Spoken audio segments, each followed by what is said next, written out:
کہ اللہ مسبب الاسباب ہے، وہ اسباب کا پابند نہیں ہے، وہ اسباب کا محتاج نہیں ہے، اسباب اس کے محتاج ہیں۔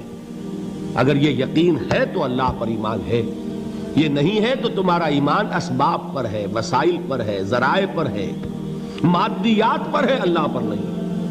اس وقت کہاں راستہ تھا؟ کوئی راستہ تھا؟ سمندر ہے اور ادھر سے لشکر آ گیا ہے۔ کلا ان معی ربی سیہدین۔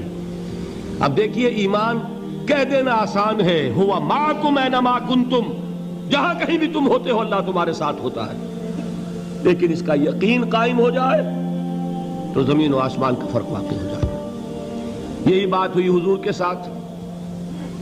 غار ہے، چھپے ہوئے ہیں محمد الرسول اللہ اور آپ کے وہ یار غار ابو بکر صدیق رضی اللہ تعالی عنہ۔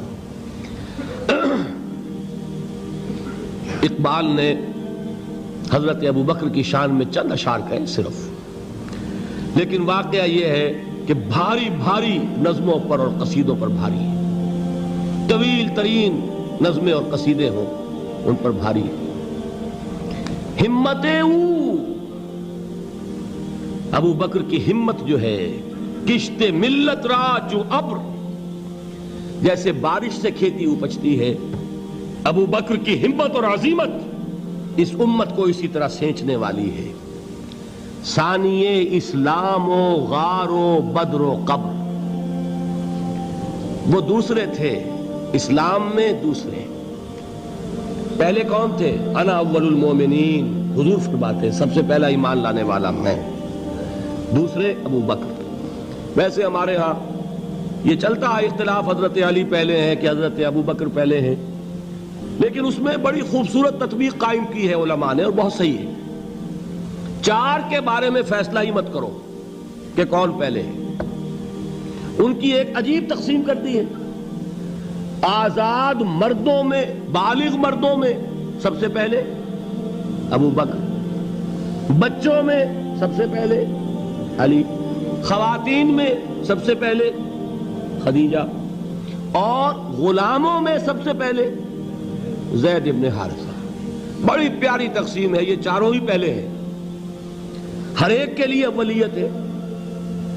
اور واقعہ یہ ہے کہ اگر زمانی اعتبار سے تعین ہوگا تو پہلے خدیجۃ الکبریٰ آئیں گی رضی اللہ تعالی عنہ۔ کسی اور سے بات کرنے کی نوبت بعد میں آ سکتی ہے، پہلے تو اہلیہ محترمہ سے بات ہوئی، آتے ہی پہلی وحی ہوئی ہے، ابھی تبلیغ کا حکم نہیں تھا۔ کس کو بتایا واقعہ؟ ابھی اپنی نبوت کی تبلیغ کا تو حکم ہی نہیں آیا۔ واقعہ کس کا ہے؟ وہ خدیجہ کا ہے۔ جب کہا ہے کہ خشیت علی نفسی، مجھے اپنی جان کا اندیشہ ہے، تو کیا جواب دیا خدیجہ نے رضی اللہ تعالی عنہا؟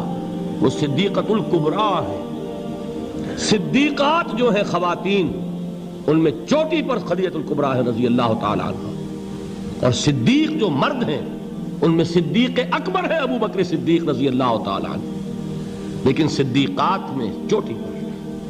جب حضور نے فرمایا خشیت علی نفسی، کیا فرمایا؟ کیا عرض کیا؟ کیسے تسلی دی؟ نہیں نہیں، اللہ آپ کو ضائع نہیں کرے گا، آپ غریبوں کے ہمدرد ہیں، آپ مساکین کے تکالیف رفع کرنے والے ہیں، آپ بیواؤں کی سرپرستی کرتے ہیں، آپ مسافروں کی خدمت کرتے ہیں، اللہ آپ کو ضائع نہیں کرے گا۔ یہ یقین ہے اس خاتون کے اندر۔ خیر وہ ایک علیحدہ بات ہو جائے گی۔ میرے دل پر حضرت خدیجہ رضی اللہ تعالیٰ عنہ کی شخصیت کا بڑا گہرا نقش ہے، جو وہ کوئی اور ہی وقت اور موقع ہوا تو بیان ہوگا۔ بہرحال اقبال نے ایک مصرے میں جو چار اولیتیں جمع کر دی ہیں، ہمت او کشت امت را چو ابر، ثانی اسلام و غار و بدر و قبر۔ اسلام میں حضور کے بعد پہلے کون؟ ابو بکر۔ غار میں حضور کے ساتھ کون؟ ابو بکر۔ بدر کی رات اللہ کا رسول سربسجود، وہ جھاڑ، وہ گھاس پھوس کی جو جھوپڑی بنائی گئی تھی، اور وہاں تلوار ننگی لے کر پہرا دینے والا کون؟ ابو بکر۔ اور اس حجرہ عائشہ میں محمد کے بعد سب سے پہلے دفن ہونے والا کون؟ ابو بکر رضی اللہ تعالی عنہ وصلی اللہ علیہ وسلم۔ وہ جو معاملہ میں سنا رہا تھا غار ثور کا، حضرت ابو بکر بھی حضور کے خیال سے لرز گئے ہیں. آپ کو یاد ہوگا کہ جا کر پہلے تمام جتنے سوراخ تھے انہیں بند کیا ہے. ایک سوراخ رہ گیا تھا جس کو بند کرنے کے لیے کوئی کپڑا نہیں تھا. وہاں اپنی ایڑی رکھی ہے. تب کہا ہے حضور سے تشریف لائیے, اور اپنے زانو پر حضور کو لٹایا ہے. اور وہاں کسی موذی جانور نے کاٹا ہے. حضور کی آنکھ لگ گئی تھی. اس وقت اس بل کے اندر جو بھی بچھو ہے کیا ہے واللہ عالم, اس نے کاٹا ہے. اس کی تکلیف کی وجہ سے ابو بکر کی آنکھوں سے آنسو ٹپک گئے. حضور کے چہرے مبارک پر پڑے ہیں تو حضور جاگے ہیں, معاملہ کیا ہے. ایڑی نہیں ہٹائی وہاں سے, مبادا وہ جانور وہاں سے نکل کر محمد الرسول اللہ کو کوئی گزن پہنچا دے. ابو بکر کی ایڑی ہے, جس طرح چاہے کھا لے, ختم کر دے, جان نکل جائے تب کوئی آنچ آئے محمد پر تو آئے, لیکن جیتے جی نہیں. وہ ہے ابو بکر حضور کے خیال سے. اس وقت حضور نے پھر اپنا لعاب دہن لگایا ہے, اور اس سے پھر آپ کی تکلیف ختم ہوئی. جیسے خیبر میں حضرت علی کی آنکھ دکھ رہی تھی, اس کو جو شفا حاصل ہوئی ہے وہ بھی حضور کے لعاب دہن سے ہوئی. تو بہرحال اس وقت انہوں نے کہا ہے کہ اے نبی یا رسول اللہ, اگر اس وقت ان میں سے کسی نے غیر ارادی طور پر بھی اپنے قدموں کی طرف جھانک لیا تو پکڑے جائیں گے. کیا جواب تھا اللہ کے رسول کا؟ لا تحزن ان اللہ معنا. اللہ ہمارے ساتھ ہے, کیوں گھبراتے ہو ابو بکر.